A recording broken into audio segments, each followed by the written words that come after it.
생물의 계통과 분류에 대해서 한번 배워보도록 합시다. 일단 생명과학 2 교과서를 보면서 학습을 할 텐데요. 자, 일단은 한번 읽어보도록 하겠습니다. 현재 지구에는 매우 다양한 생물이 서식하는데 기록된 생물종만 200여만여 종. 200만입니다. 많죠. 근데 이거보다 더 많다고 얘기하는 학자들이 많습니다. 왜냐면은 기록된 생물종만 200만여 종이지 아직 밝혀지지 않은 생물들이 너무 많다라고 다들 그렇게 추측하고 있습니다. 특히 우리 눈에 잘 보이지 않는 세균 같은 그런 미생물들은 더욱더 밝혀진 게 많지 않다라고 이렇게 생각을 하고 있습니다. 자, 그런데 이러한 다양한 생물들 간에 진화적인 유형관계를 계통이라고 한다는 거. 이제 생물은 태초부터 이렇게 약 한 38억만 년 전부터 지금까지 쭉 진화해 왔고요. 이러한 상황에서 누가 먼저 태어났고 나중에 태어났고 먼저 이제 형성됐고 나중에 형성됐고 이런 진화적인 관계를 계통이라고 합니다. 이 생물학적 계통을 나무 형태로 표현한 것을 계통수라고 합니다. 이 숫자는 나무 숫자입니다. 나무 가지 형태로 그림을 그린다 해서 계통수라고 합니다. 이때 생물의 유형관계는 하나의 계통수로 표현한다는 것은 해당 생물들이 하나의 공통조상에서 기원했음을 뜻한다. 자, 이거는 좀 이따가 계통수를 보면서 설명을 하도록 하겠습니다. 자, 그림 5-7을 한번 보도록 합시다. 여기 이제 계통수인데요. 계통수를 간단하게 나타낸 건데요. 계통수에는 공통조상이 위치하고요. 있고, 그 다음에 가지 끝에 현존 생물을 이제 그리는 그런 형태로 이제 나타냅니다. 그리고 계통수의 가지가 나뉘는 것을 분기점이라 하고요. 거기에서 진화적 계통이 나뉘어지고 최근의 공통조상을 공유할수록 생물 간의 유형관계가 가깝다라는 특징이 있습니다. 그러니까 공통조상이 이제 분기점에서 공통조상이 나타날수록 해당되는 이제 생물들은 더 가까운 관계를 나타낸다는 것입니다. 자, 그러니까 글로만 봐서는 이해가 안 되죠. 그래서 밑에 그림을 가지고 한번 설명해 보도록 하겠습니다. 자, 요거는 지금 이 그림은 지금 여기 있듯이 척추동물의 계통수를 나타내는 건데요. 척추동물만의 어떤 공통조상에서 출발을 합니다. 출발을 해서 이렇게 이제 갈라져서 현재 도마뱀도 있고 악어도 있고 뭐 이렇게 이제 침팬지도 있고 이렇게 생겨나게 되는데요. 자, 이 공통조상이라는 것은 어떠한 생명체입니다. 그러니까 지금 현재 있는 생명체가 아니겠죠. 그러니까 그냥 예를 들겠습니다. 뭐 그냥 쉽게 얘기해서 그냥 좀 인간이라고 칩시다. 뭐 예를 들어서 공통조상이 어떤 생물체, 지금 여러분들이 알고 있는 사람이라고 칩시다. 사람은 아닌데, 그죠? 자, 이 공통조상이 자, 우리 사람의 팔은 2개죠. 2개. 다리는 몇 개입니까, 여러분들? 여러분들 다리 2개죠. 예. 이 공통조상을 지금의 사람이라고 일단 가정을 합시다. 그래서 사람이 이렇게 살고 있었는데, 갑자기 뭐 돌연변이라든가 어떤 환경적인 어떤 요인에 의해서, 팔이 4개인 사람이 만들어졌다고 합시다. 그렇게 가능하겠죠. 돌연변이에 의해서 가능할 수도 있습니다. 지금도 손가락이 5개인 사람이 있지만 손가락이 6개인 사람도 있죠. 그것처럼 뭐 예를 들어서 가정해서 팔이 4개인 사람이 태어났다고 칩시다. 그리고 뭐 말처럼 다리가 4개인 사람도 태어났다고 칩시다.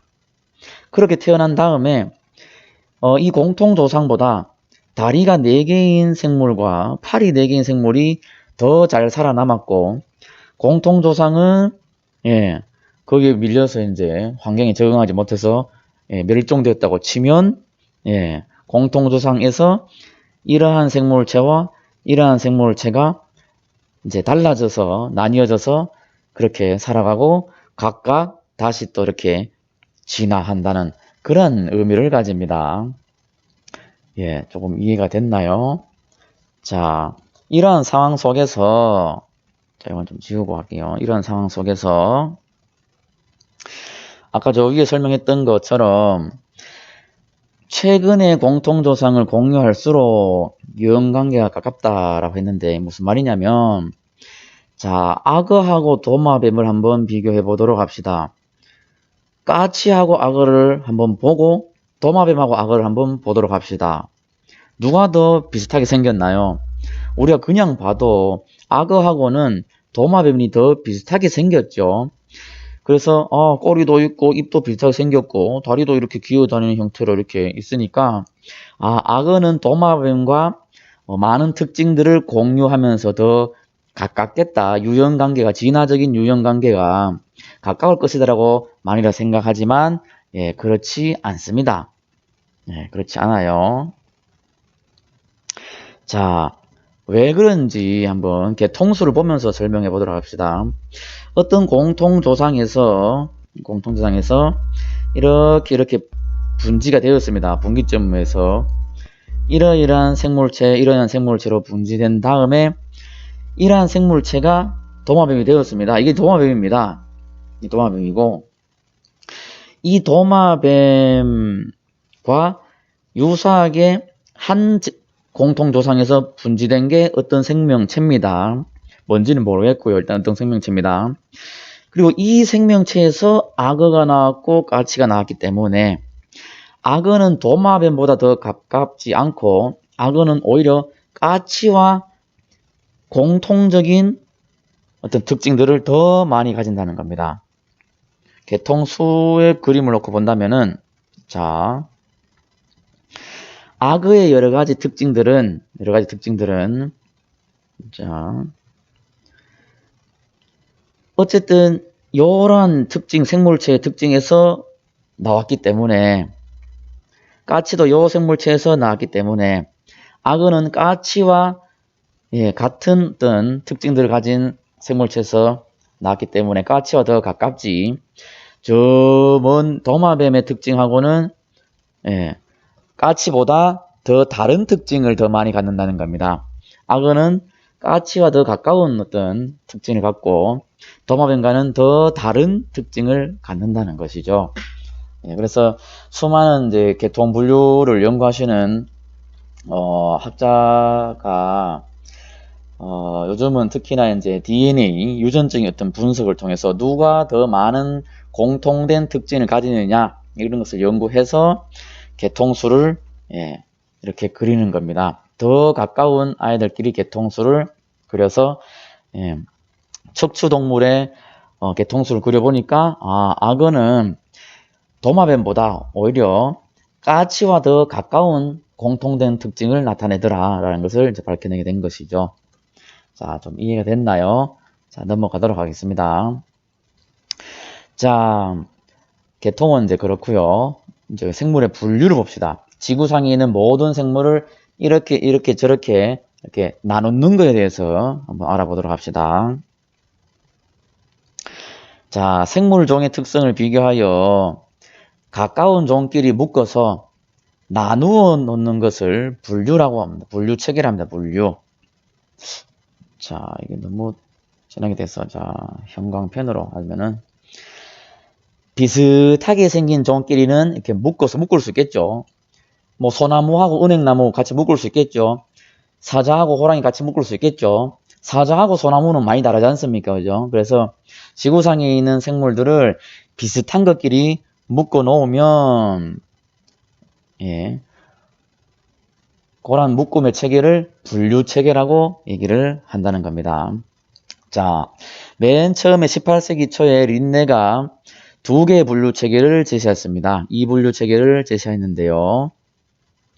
자, 여기 있는 그림처럼 예, 사실 이 시기는 현미경이 발달되지 않았던 시기이기 때문에 그냥 인간의 눈으로 봤을 때에 동물들이 있네, 식물들이 있네, 생물들이 있네, 인간 이외에 생물들이 이렇게 있는데 소나무하고 사자하고는 너무나 다르네. 그래서 구분하자 해가지고 두 개로 이렇게 구분을 했던 겁니다. 예. 자, 그런데 이후에 현미경이 발달되니까 미생물들이 이제 눈에 안 보이는 것들을 이제 보게 되고 작은 단세포 생물들이 이제 보이게 됩니다. 예, 그래서 아주 작은 이렇게 단세포 생물은 뭐 큰 소나무하고 혹은 큰 코끼리하고 너무나 다르죠, 이제. 예, 아주 눈에 보이지도 않고 아주 작고 완전 다른 특성을 갖고 있으니까. 그래서 해켈이 삼분류 체계를 얘기하게 됩니다. 동물, 식물의 현미경으로 더 작은 걸 볼 수 있어서 그렇게 작은 생물들, 아주 작게 눈에 보이지 않는 그런 생물들을 원생생물 해서 원생생물계, 동물계, 식물계 이렇게 세 개로 분류를 했습니다. 자, 그런데 20세기 초에 와서 휘테크라는 사람이 보니까 그냥 작은 그 미생물들이 현미경으로 이제 관찰해 보니까 너무나 이 작은 생물들도 단세포 생물들도 너무나 다르게 생겼더라는 겁니다. 예, 특히나 세포를 이제 한창 연구할 시기인데요. 세포를 연구해 보니까 이 완전 세포 자체가 다른 겁니다. 모든 생물은 세포로 구성되어 있는데 세포 자체가 이제 다르더라는 것을 발견을 해서 예, 크게 봤을 때에 자, 세포로만 놓고 보면은 자, 단순하게 생긴 원핵세포로 이루어진 작은 미생물들, 단세포 미생물들이 있었고요.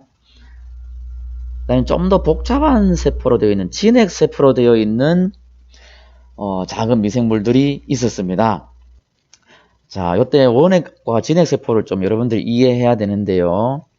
네, 별도로 따로 쓰겠습니다. 자, 원핵세포는 세포막에 세포벽은 있는데요. 핵이나 이런 것들이 없습니다. 핵막도 없고 어떤 특별한 세포 소기관이 없습니다. 그냥 DNA하고 리보솜 같은 몇 개의 분자들 이렇게 단순하게 생긴 세포들을 원핵세포로 하고요. 자, 어디다 쓸까요? 여기 쓸까요? 진핵세포는 여러분들 중학교 때 배웠을 겁니다.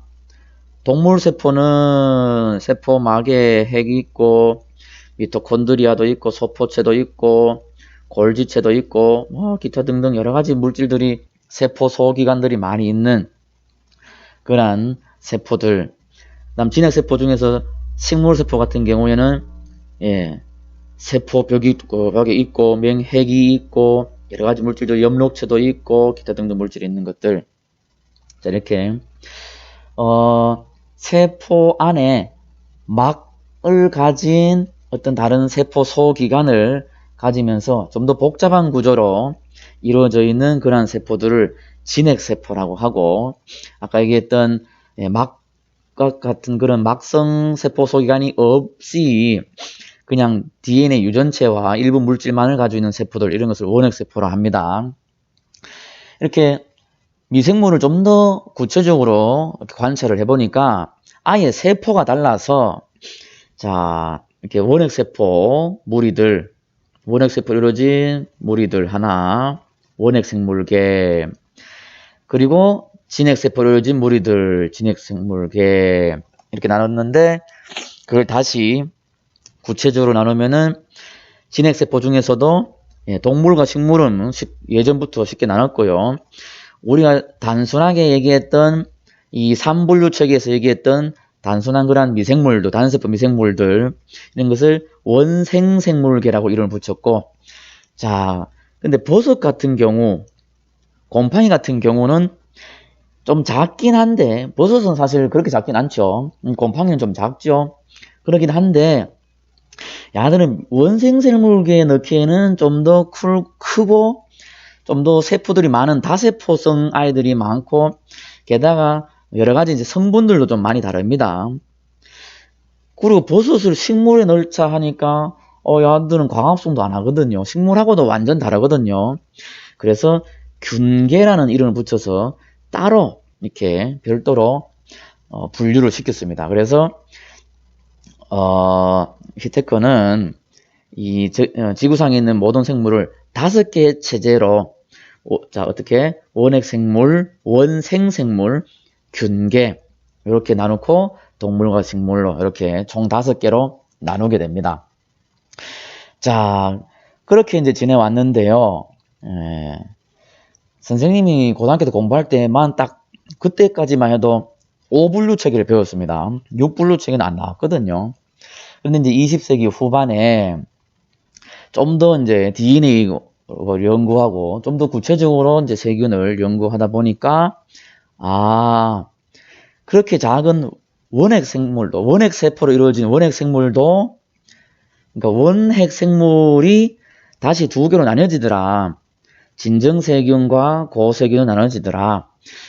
단순한 원핵세포인 줄 알았는데, 아까 원핵세포는 세포벽이 있다 했죠. 근데 이 세포벽 성분하고 세포벽의 어떤 두께나 여러 가지 이제 구조들이 이제 너무나 확연하게 달라서 원핵세포를 다시 둘로 나눠서 세균력, 고세균력으로 나놓고 나머지는 이제 똑같이 이렇게 나눠서 지금 현재는 3력 6 분류 체계를 이제 얘기합니다. 이렇게 총 6개의 분류로 나누게 됩니다. 자, 그럼 5분류 체계와 6분류 체계를 비교해 보면은 자, 5분류 체계는 네. 원핵 생물계를 하나 묶어서 원핵 세포로 되어 있는 미생물들은 다 원핵 생물계로 넣었고 진핵 세포로 되어 있는 아이들을 동물, 식물하고 원생 생물과 균계로 나눴었는데요. 6분류 체계에서는 원핵 세포를 다시 둘로 나누었다라는 거, 이런 차이가 있습니다. 자, 네, 그렇다고 좀 이해하고 있으면 되고, 자 그러면은 마지막으로 이걸 좀 정리를 하면요. 자, 38억 만 년 전에 태초의 어떤 생명체가 탄생을 했고요. 거기에서 이제 단순한 미생물이겠죠. 단세포 미생물일 거고요. 그 세포가 이제 그때 당시에는 원핵 세포겠죠. 원핵 세포였는데 여기에 좀 더 세포벽이라든가 나머지 어떤 형태라든가 이런 것들이 조금 이제 달라져서 세균력과 고세균력으로 이렇게 나뉘어지게 됩니다.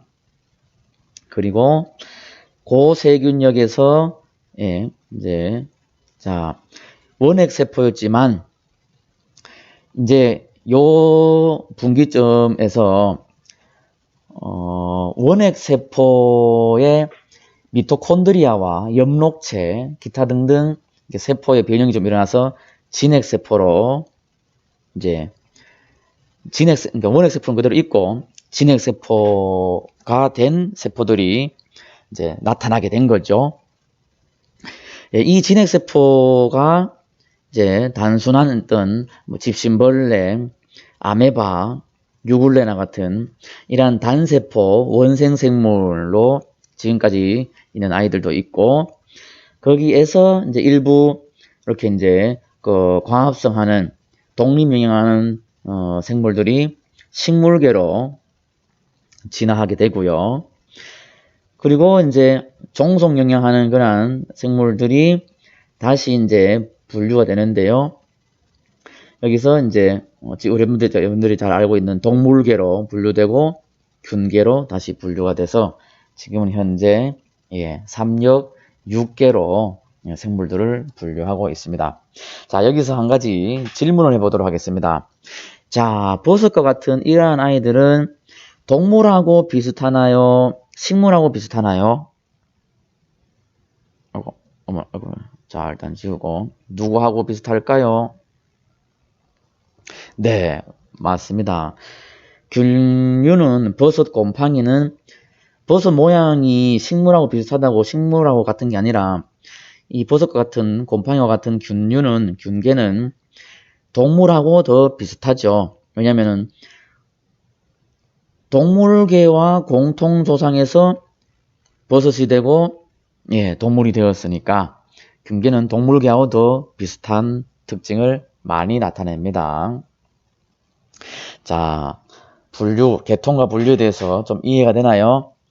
자, 그럼 마지막으로 한 가지만 더 짚어보고 넘어가도록 합시다. 우리 진화에 대해서 학생들이 일반인들도 많이 오해를 하고 있는데요.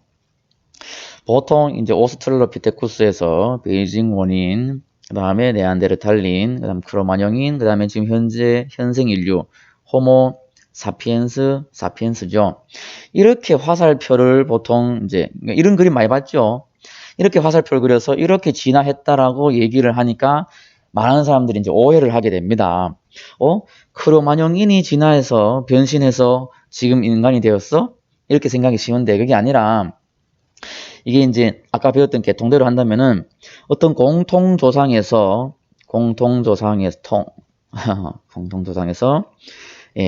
크로마뇽인이라는 이거 코가 아니라 크로마뇽인이라는 생물도 있었고 그런 인류도 있었고 그다음에 호모 사피엔스라는 인류도 있었는데 거기서 크로마뇽인은 다 멸종을 했고 네안데르탈린도 마찬가지고 이전 다 마찬가지고요. 지금은 다 멸종을 했고요. 지금 현재 현생 인류는 호모 사피엔스라는 단일종이 지금까지 약 한 10만 년, 크게 잡아서 한 20만 년 전부터 이제 나와서 지금까지 20만 년 동안 호모 사피엔스가 지구를 꽉 채우면서 그렇게 살아가고 있다고 그렇게 이해하면 되겠습니다. 좀 더 이해가 됐나요? 좀 더 궁금한 점이나 물어볼 게 있으면 언제든지 선생님 찾아와서 같이 상의하면 되겠습니다. 자, 오늘 이로써 계통과 분류에 대한 설명은 마치도록